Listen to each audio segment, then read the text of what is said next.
Dabar taip, pagrindinės rašto vietos yra Jeremijo 23 skyrius, Jeremijo 12 skyrius, Romiečiams 8 skyrius ir dar šiek tiek Jono Evangelijų 6. Dabar gal paskaitysim tą pagrindinę rašto vietą.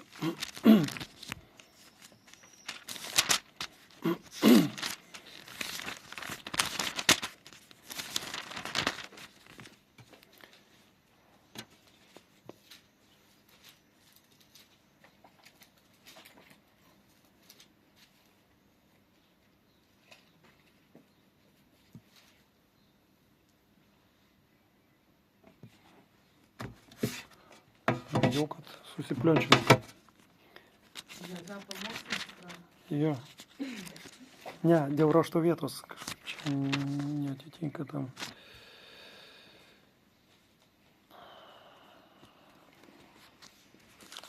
Grįšiu. 24, atsiprašau, ne 23, 24. Viešpats man parodė dvi figų pintinės, padėtas prie viešpaties šventyklos. Tai buvo po to, kai Babilono karalius Nebukadnecaras ištrėmė iš Jeruzalės į Babiloną Jochajakimo sūnų Jehoniją, Judo karalių, bei Judo kunigaikščius, kalvius, amatininkus. Vienoje pintinėje buvo labai gerų ankstyvųjų figų, o kitoj pintinėje labai blogų figų, kurių nebegalima valgyti. Viešpats klausė manęs, ką matai, Jeremijau? Aš atsakau, figų. Gerosios figos labai geros, o blogosios tokios blogos, kad jų nebegalima valgyti. Tada viešpats man kalbėjo, taip sako viešpats Izraelio Dievas, kokios šitos geros figos, tokie man bus Judo tremtiniai, kurios pasiunčiau iš šitos vietos į Chaldėjų šalį.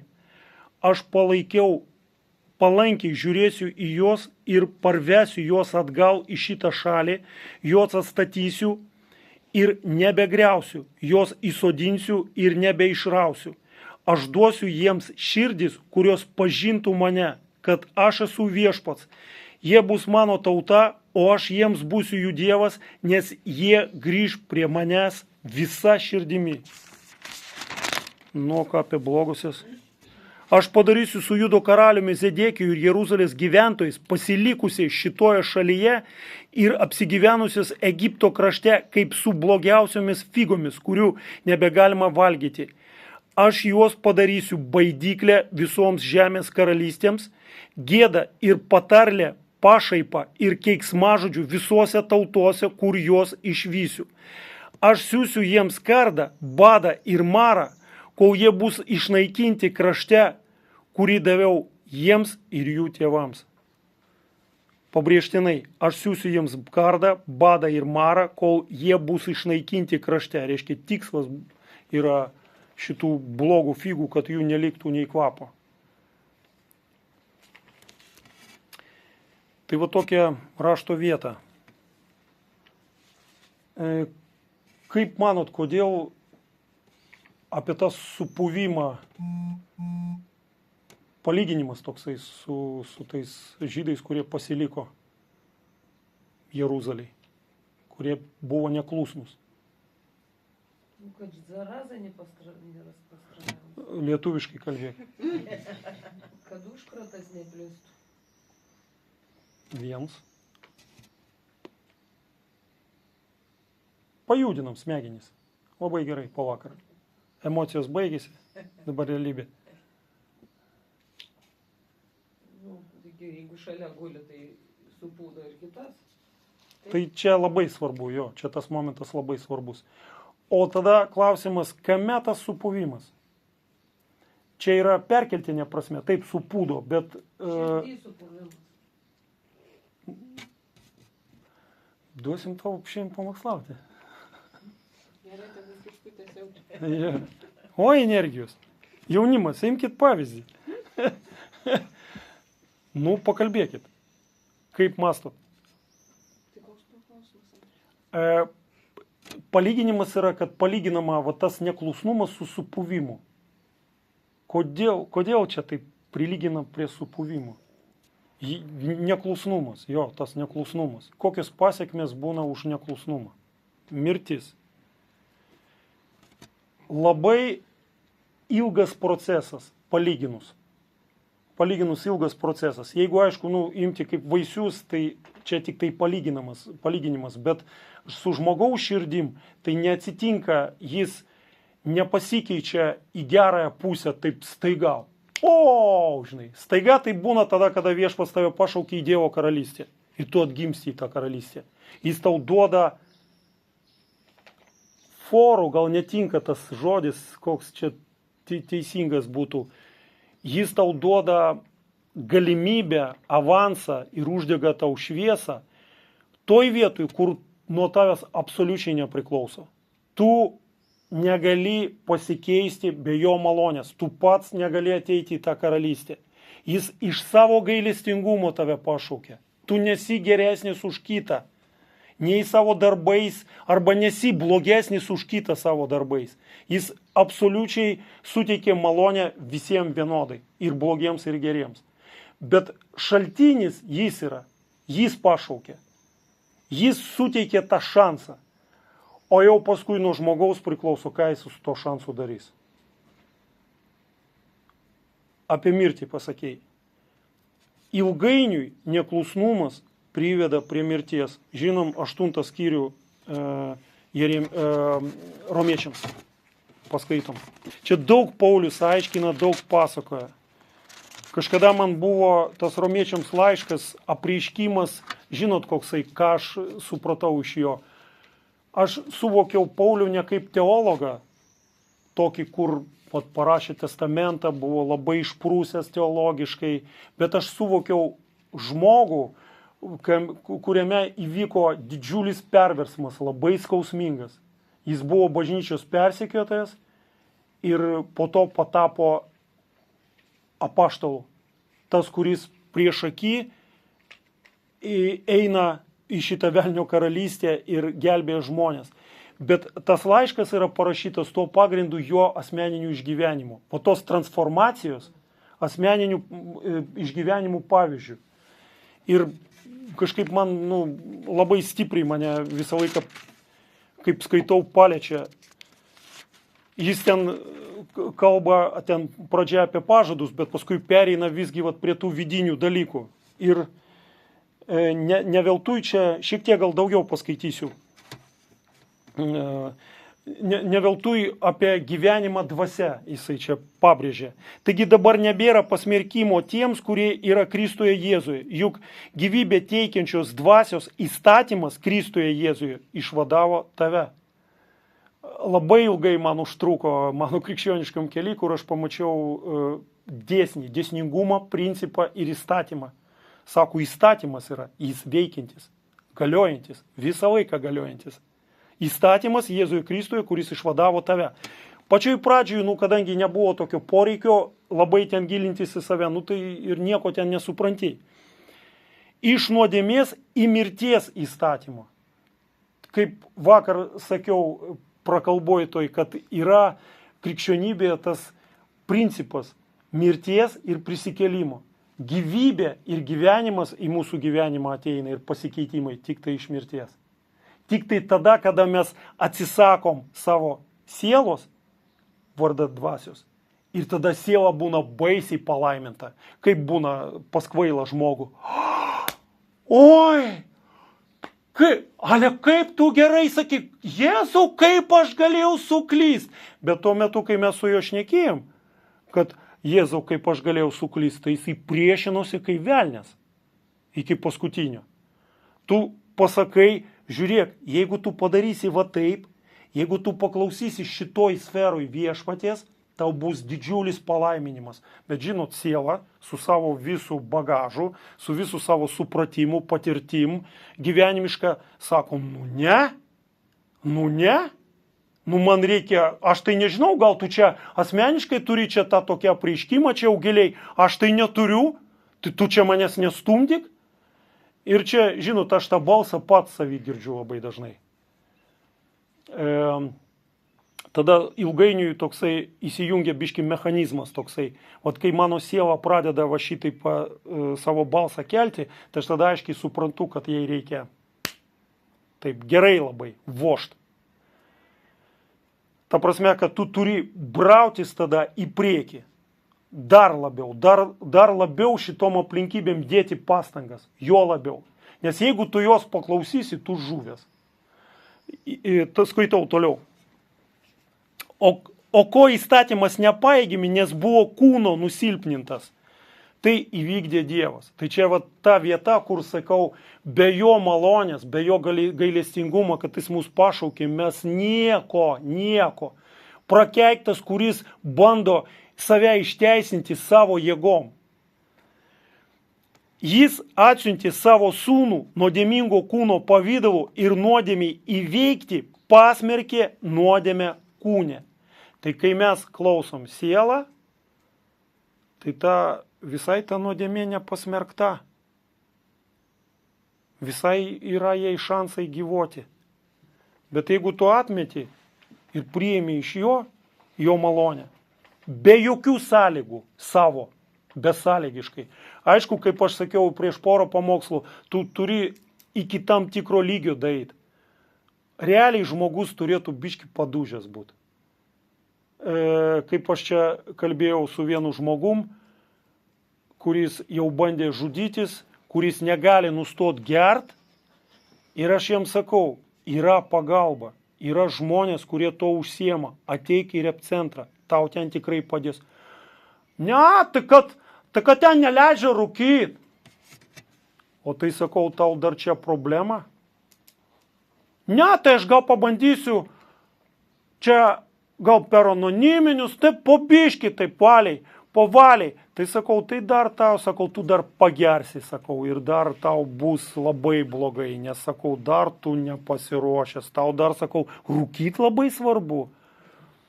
Ne, nu tai ką neišsigaščiau, taip iš karto, žinai, čia, ten jo nieko neišgazdinsi. Jo, ir kai žmogus padūžęs, jis tada be jokių sąlygų priima. Nes viešpats yra viso, kas yra gera mūsų gyvenime autorius.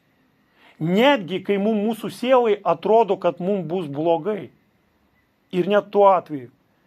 Kaip yra rašto vieta, kad ko akis neregėjo ir girdėjo. Taip. Jeigu tu myli jį, nu, tai tau nebus sunku išsižadėti. Nu gerai. Tarkim, neturi pradžioj įgūdžių tokių stiprių labai. Per tą tokį sekimą, išsižadėjimą, nukritimą. Gerai, jeigu tu vieną kartą nosį sudaužai ir padarai iš to išvados. Ir sakai, ne, aš kitą kartą aš nenoriu, supranti, vėl papulti, kad man antras šansas ir paskui trečias šansas ir penktas ir kaip lėliukas. Vis reikia tave daboti ir tu sąmoningai nenori žingsnio to padaryti. Ir vis kaltini visus aplinkui. Perini, tada būni labai palaimintas. Jis atsiuntė savo sūnų nuodėmingo kūno pavidalu ir nuodėmę įveikti pasmerkė nuodėmę kūne, kad įstatymo reikalavimai išsipildytų mumyse gyvenančiose ne pagal kūną, bet pagal dvasią. Žiūrėkit, Dievas irgi tą sakiau, mumyse tą atstumą tarp savęs, jis yra šventas. Jis yra geras begalinis, jis yra teisingas, jis yra teisus. O mes nuo jo atskirti per nuodėmę. Jis tą atstumą su mumis sumažino iki maksimum. Iki minimum, atsiprašau. Reiškia, patalpino į mūsų šventąją dvasią, tą pažadą, kur žmonės ten laukia 3,5 tūkstančių, gal daugiau metų. Bet principas liko tas pats. Vis tiek liko principas tas pats. Yra sekimas, yra būti sandoroje su juo ir yra neklusnumas. Ir tada tu netenki nieko. Ir Paulius sako daug giliau, sako, Taip, jūs dabar pagal įstatymą, jūs nebūsit išteisinti, jūs galit būti išteisinti tik malonę, jeigu jūs ją priimsit. Ir ta malonė tik tai vienu būdu, per Jėzų Kristų. Todėl, kad vienas tik tai viešpats pasiaukojo ir patapo auka už mūsų nuodėmę. Vienas vienintelis. Ir perėjo visą tą kelią. Nekaltas buvo atmestas dėl mūsų, kad mes turėtumėm šansą. Mes neturim jokio kito pasirinkimo. Jeigu tu sakai, karalystė ateini viešpatė, sakai, Dieve, būk mano viešpačiu, vesk mane. Ten paskui nėra sąlygų. Nu aišku, jeigu tu ten kurį laiką tas mažiukas, ten piplys ir ten ir visa kita, visi mes per tą pereinam. Bet tai netrunka labai ilgai. Netrunka. Nes sąmoningumas pas vaikus gan greitai ateina. Ir normalus vaikas, sveikas, jisai, supranti, nenori, tai nenormalu, kad mamytė ten iki 5 metų ten šaukštą supranti, arba ten su tais pampersai, žinai.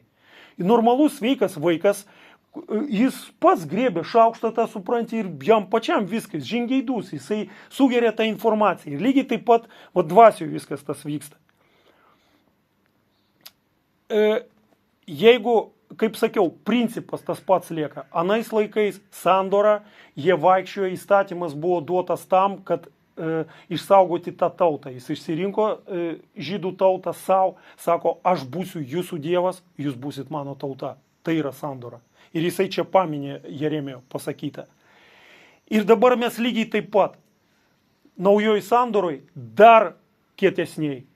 Dar. Nes sako, ne ožkų ir ožių krauju ta sandora yra pasirašyta.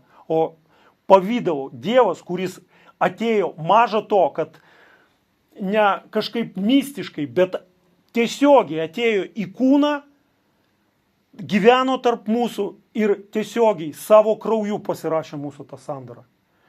Tai kai mes ateinam į tą sandorą, nelieka sąlygų. Jisai sako, jeigu tu neseki manim, tu nesi vertas manęs.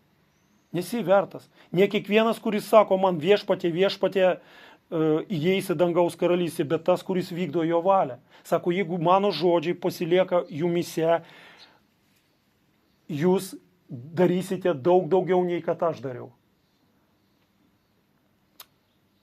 Mes turim pasilikti. Jis pasakė tą sąlygą, kad sako, jūs, sako, imkite tą kryžių. Kryžius tai yra, žinot, kada mes jo nesuvokiam, kada nėra alternatyvos, tai mums jisai tuščia vieta. Bet kai tu tiksliai žinai, ką tau reikia daryti ir tiksliai suvokia, ko tau nereikia daryti, ir tu pasirinkime, tai va čia yra kryžius. Ir čia Dievas už tave nepadarys to. Čia tu pats sąmoningai. Ne savo jėgom. Jeigu tu paklūsti jam, jis duoda tavo malonę. Jis tau duoda jėgų. Aš pats liudininkas. Daug kartų man per visą šitą eini ir supranti. Ir labai mums svarbu, jum labiausiai yra svarbu atskirti nuo pat jaunų dienų, kur yra tavo atsakomybė ir kur yra Dievo atsakomybė. Nežinokit, šitoj vietoj religija yra poligonas. Kur religija šitoj vietoj daro visokius manevrus ir visokias apgaulės ir melą. Tiesiog užtenka sukeisti žmogaus atsakomybę ir Dievo atsakomybę. Žiūrėkit, kas gaunasi. Jeigu Dievo atsakomybę sukeičiam, tai tada išteisinam save patys. Tai kas čia, aš jau geras, viskas, o tai ko čia reikia? Tai jau įtikėjau, tai pasakiau viešpatie, ateik į mano gyvenimą, į Bibliją paskaitau, tai viso, tai ko reikia, tai raštas sako, čia prie malonės, prie jo nieko nepridėsi. Taip kūdikiai pradžiai masto, o šiaip po to veidmainiai taip masto. Nes yra daug dalykų ir daug dalykų tam siekime. Tu atsiduodi save, visą jam ir jisai visą save atiduoda tau be sąlygų. Kokį mes pavyzdį turim vakar? Mes rizikavom, o galėjo žmonių nesusirinkti. Taip, galėjo nesusirinkti. A galėjo mums tos giesmės nepaeit, kur mus kaltina visą laiką. Tai va, tie garsadariai tokie, maivosi ten, supranti, ir labai garsiai, o malonės nėra, supranti, nėra malonės visiškai, supranti. Mūsų kontekste Lietuvos, tai malonės nėra, kad šitai dangaus karalieniai nesilenkiama. Gerai, nukreipimas biškiai nesvarbu. Jis ištikimas. Mes iš savo pusės padarėm viską, ką galėjom. Teisingai. Aš asmeniškai taip atsisuku, galvoju, Dieve, ką galėjau, tikrai. Ir paskutiniu momentu jis man davė tikėjimo dar biški dar padirbėti. Jau per negaliu, jau nenoriu, jau tą mano sielą ten, jau pavargau ten ir taip toliau, bet davė man tikėjimą. Man tik tai reikėjo savo kūnelį čia užnešti, biški su juo pabūt, biški dar kažką pasiruošti, kažką pagalvoti. Ir aišku, buvo biški panikos, bet žinot, mes su tą malonę, kuris mums dovanoja, jis mūsų išmokina suvaldyti mūsų tą kūną. Suvaldyti, kad mūsų siela ten neužpanikuotų ir kad tu nepradėtum to balso tokio klausyti, nes kitą kartą isterikuoja, o kitą kartą taip švelniai, taip gražiai šneka. Bet taip tave nori nuvilioti nuo to tikro tiesos kelio, kad va. Ir vėl prie tos pačios minties grįžtų, kad tas procesas jis nebūna greitai. Įvyksta. Tu nebesiki dvasia ir tu miršti viduj. Apmiršti. Tu jau gyveni, suprantat, senų tų tokių bagažų. Senais prisiminimais, senais pojūčiais. O dabar, iš ryto atsikėliai, pasimildėjai ir atsinaujino malonę. Vat šito nėra. Vat čia yra tas požymis, kada tu neseki dvasia. Va šito nėra. Ir tada ateina toksai mirtis, jinai pasireiškia tuo, kad tu Dievo darbui, tai, ką Dievas daro tavo tarpe ir biški didesnių mastų, tavo atsiranda priešiškumas. Tu pradedi vadovauti savo protu, ne dvasiniu protu, nesugretinti dvasinius dalykus su dvasiniais ir sėlinius, lygiai taip pat su sėliniais. O tu pradedi vadovauti savo protu. Tai ką, tai aš čia jau vis tiek jau čia tikiu, skaitau viską kaip ir kiti, tai ką, aš jau labai kitoks ypatingas, ką jie čia taip įsivaizduoja savo, čia kažką jau ypatingo čia. Ir va taip mes suprantat, va taip yra toks pavojus, kai Dievas mūsų gyvenime daro ir mūsų aplinkoje atstumti tai. Išeitis tik viena yra – atgailauti. Tai mirtis, va šitą nesiekimas dvasios ateina per neklusnumą. Lygiai taip pat kaip Jeremijas sako, pažiūrėk, sako, tie, kurie su viešpačiu, nors ir nusidėjo visa tauta, ir tai buvo pasakyta iš anksto, daug laiko praėjo, viešpats perspėjo, sako, jeigu jūs manęs neklausysit, aš, sako, jūs išvarysiu iš čia. Ir, sako, Jeruzalę sugriausiu. Perspėjo per pranašus. Ir kurie klusnus buvo, jie suprato, kaip pas mus, kai atsitinka aplinkybės kokios dramatinės. Tai visų pirma, tu eini prieš viešpatį ir sakai, ir pripažįsti, kas yra, kokia ta padėtis, ir tada sakai viešpatė, ką daryti. Nes jeigu tu man nepasakysi, ką daryti, aš niekada neišbrysiu iš šitos situacijos. Niekada. Savo protu ir savo jėgom, tai tu tik tai gali pagilinti visą reikalą. Čia tas pats, kaip geriai 3 savaitės ir paskui sugalvoji, kad tau biški palengvėtų nespręst problemas, o kad palengvėtų, kad biški nuotaika pakiltų, tai dar biški užpiltų. Tai beveik garantija, kad bus kokia nors epilepsija, dar kas nors. Verskit į dvasinius dalykus, čia gal ne pats geriausias pavyzdys. Ir žiūrėkit, per tą neklusnumą mirtis, jinai smirda yra. Jinai turi tokį kvapą. Mūsų ego, vidinis tas ego, siela, kadangi neapsipjausto, mūsų ego nepaliečiamas ir ne tik nepaliečiamas, jisai turi tokią savybę augti, plėstis. Jis nėra konstanta. Jam ribų, iki kur galima būtų pasiekti, nėra, nes pavyzdys yra šėtonas. Buvo kūrinys, buvo apdovanotas, buvo viskas, pilnas suportas aplink jį, bet užsimanė sostą savo pastatyti aukščiau savo kūrėjo. Ir sako, jis yra melo tėvas. Ir tas melas yra jo poveikis, jisai paveikia mūsų egoizmą. Kad tik tai mūsų egoizmas nebūtų pažeistas. Tai tada garantuotai, tiek kiek laiko bus, tu puviekas pasidarysi. Tave visi erzins, tu pats save užknysi, arba aišku, tokiu atveju pasitaiko, kur tu kaip narcizas. Tiesiog Romos popiežius. Ir va tas palyginimas, kažkaip man labai, kad sako, kaip sako, dar klausė Jeremija, sako, kaip sako, tu matai tas figas, sako, jos yra tokio blogumo, kad sako, jas, nieko neįmanoma su jom padaryti, tik išmesti. Tai va, sako, čia yra tie, kurie nepakluso. Dar kartą irgi kartuoju, kad labai negazdint. Tikslas yra įspėti, bet neprigazdinti. Laiko, kad taip atsitiko, va ta situacija, kad atsiskyrė geros figos ir blogos, buvo labai daug. Dievas yra labai gailestingas. Jisai žino, kad mes esam kūnas. Ir mes nusidedam, mes linkę visokių tų klaidų ir visko daryti. Bet tik ne vienoj vietoje. Jisai su viso šito gali susitaikyti. Tik tai negali su vienu dalyku nesusitaikyti. Su neklusnumu.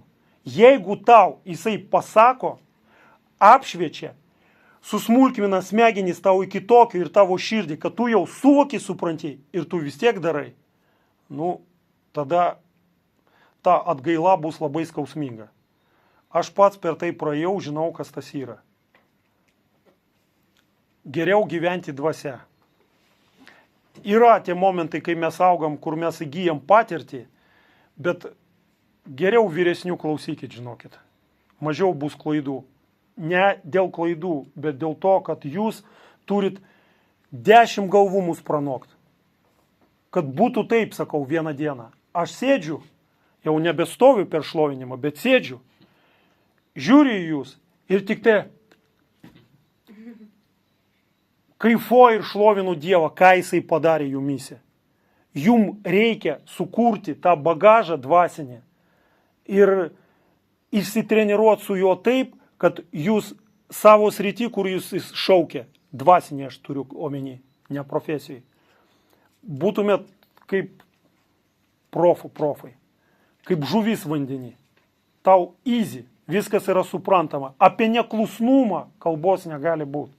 Negali būti. Nes visiems tas pats likimas. Būsi neklusnus, tu supūsi, tave atmes.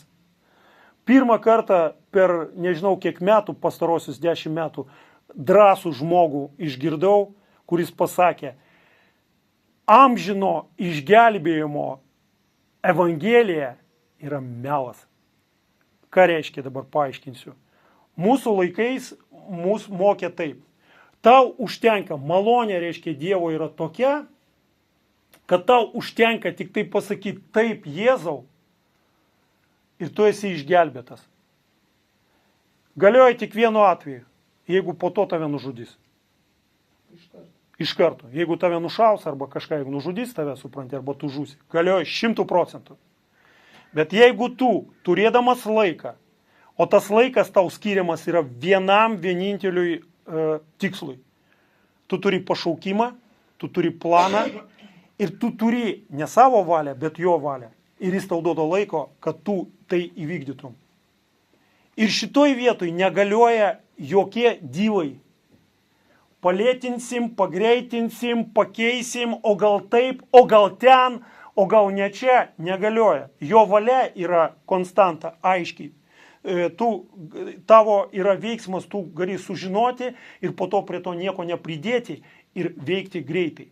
Kad jūs veiktumėt greitai, tai vat būtent jums reikia įgūdžių, o tų elementarių, dvasinių įgūdžių. Kad jūs išmoktumėt paklusti greitai. Nepasidaro greitai tai. Tas greitis toks neatsirado. Tu turi tiek išsitreniruot, kad paskui, kai tu girdi viešpaties balsą per jo žodį, dabar apie pranašavimą pasakysiu.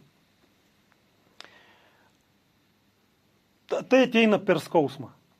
Jau irgi praeitą kartą minėjau, žinot, Dievas kai kuriais atvejais daleidžia mums suklysti. Nes mūsų prigimtis yra tokia baisi, kad tu kol nepamatysi, supranti, savo padėties, tu niekada neklausysi nieko. Nei žmonių aplinkui, nei vyresnių, nei savo tėvų, nei jo labiau Dievo. Jau tikrai nemeluok ir neapgaudinėk visų. Ir jisai duoda mums, duoda tokias pamokas skaudžias labai, kad tu, Dieve, niekada nenorėčiau tenai grįžti. Niekada nenorėčiau ten grįžti. Aš suprantu, kad tai tik tai laiko baisi laiko gaišatys buvo. Tai, ką aš galėjau padaryti daugiau, supranti, yra tokia padėtis. Ir su vienu tikslu, kad tu jau ten nebežiūrėtum, bet eitum į priekį ir tada pas tave natūraliai atsiranda toksai pagreitis ir tu pergyveni dėl jo valios, kad tu padarytum viską, tiek, kiek tau skirta laiko, viską, ką jisai nori, kad tu būtum kad turi padaryti. Kad tu būsi palaimintas, kai tu būsi paklausnus, tai čia yra 120%. Tavo siela bus palaimintas, tavo kūnas bus palaimintas. Plius minus, nesikoncentruojant į tai. Bet labiausiai tavo dvasia. Ir tokie mes turim, suprantat, ateiti pas jį. Mes neturim, kaip sakė Radiantas, reiškia, kaip ten sakė, šalmas yra, reiškia, ant galvos, o čia plikas užpakalys, pas jį, suprantate, į teismą. Ne, nesąmonės čia yra. Čia yra nesąmonės. Jūs jauni, jums duota laiko, normaliai, specialiai duota laiko, kad jūs įsitvirtintumėt ir paskui eitumėt su juo ir darytumėt tai, ką turi daryti. Visų tikslas, Dievo valia yra kokie, kad žmonės išsigelbėtų. Kad jie ateitų į šitą karalystę, kad jie pamatytų ne šiaip iš siaubekų, kad šitas pasaulis eina į pragarą, bet kad jie susidurtų su Kristum, su tiesa, kur atskirtų aiškiai tamsą nuo šviesos. Visų pirma tavo gyvenimą. Jeigu tai neįvyksta, tu neseksi Kristum, neisi. Ten jau kalbėta, eik bažnyčią, skaityk žodį, šlovinkit, eik tu tau vienodai. Bet jeigu tu susiduri su ta šviesa ir tiesa, tu tikrai neliksi toks pat.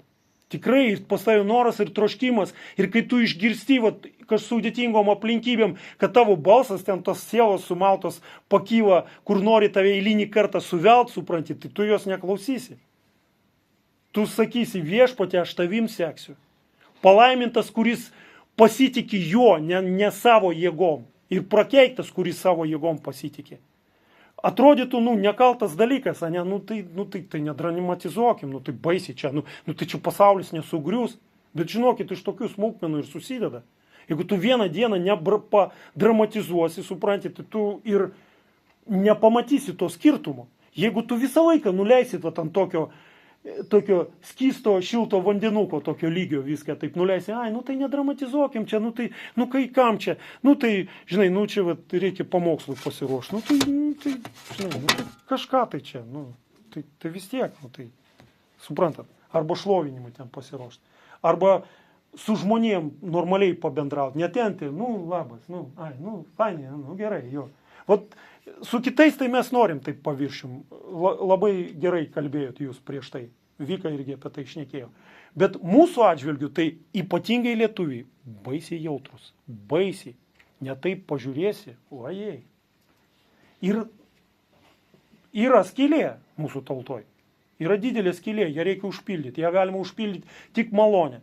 Jeigu mes darom tai iš savo jėgų, tai tu dar blogiau žmogui padarysi. Bet jeigu viešpats tave pašaukė, pripildė tave tiesa ir tu ateini su ta tiesa, ne su savo tiesa, su jo tiesa.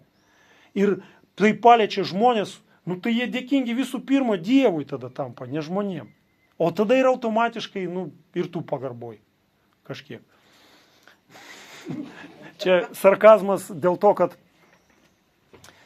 prieš tai, kaip viešpats pakelia, prieš iškelimą, ta prasme išaukštinimą, būna nusižeminimas. Tas nusižeminimas būna skaudus. Jis tave pažemina. Jis, tokiai paniekoji pabūni. Ir tu dėkoji Dievui už tai. Tik dėl vienos priežasties. Kad kai tu būsi ant kalno, tu visą širdį jam dėkosi. Todėl, kad tu savo jėgom nebūtum praėjęs pro tą slėnį. Jis tau davė tą malonę. Tu jam visą šlovę atiduosi. Bet jeigu bus tik tai va tokia dovana, čia toks kalbėtojas, čia toks muzikantas, viskas, tai pilna tokių. Paskui nebeapsipjaustai, nebeturi tos malonės, kas rytą, kurį atsinaujina, nebesusitinki su ta tiesa, kur yra Kristus, vienintelė. Ir tu jau pats jau toks ego gabalas vaikštai. Nu tai aišku, kad tu visą šlovę savo prisimsi. Ir tada jau griūtys. Tai jau ne tas slėnis, kur viešpats veda pro to slėnių. Tada jau griūtys. Tada, kaip jisai pasakė, aš siūsiu jiems kardą, badą ir marą, kol jie bus išnaikinti krašte, kurį daviau jiems ir jų tėvams.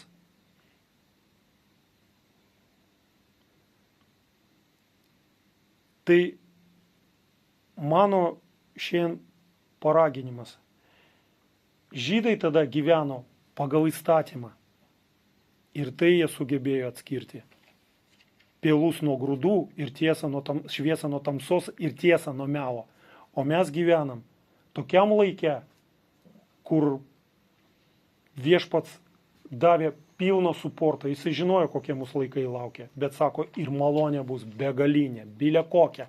Neįmanomom sąlygom, kur neįmanoma išstovėti, neįmanoma neįsižės, neįmanoma, supranti, ten gyvam likti. Jis duoda malonę. Ir tu supranti, koks jisai dydis ir kaip jisai viską kontroliuoja. Paskutinis žodis apie pranašavimą. Pats didžiausias pranašiškas patepimas ir pranašiškas žodis yra va šitas va žodis. Jis yra pats didžiausias. Jeigu tu jo neklausai, tu neklausysi pranašų. Neklausysi. Ir